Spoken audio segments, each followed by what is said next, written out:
Hello everyone.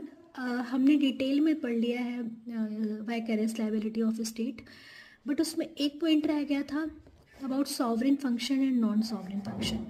तो किस act को हम सॉवरेन फंक्शन कहेंगे और किसको नॉन सॉवरेन फंक्शन कहेंगे।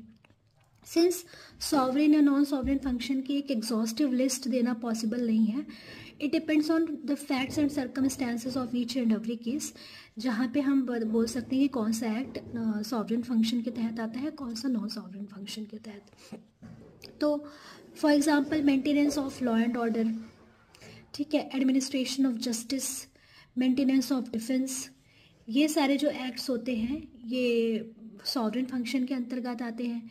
वेलफेयर एक्टिविटीज़ जितनी होती हैं या फिर कॉमर्स एंड ट्रेड रिलेटेड जितने भी एक्टिविटीज़ होती हैं, बिजनेस रिलेटेड जितनी भी एक्टिविटीज़ होती हैं स्टेट की, ये सब नॉन सॉवरेन फंक्शन के अंतर्गत आते हैं।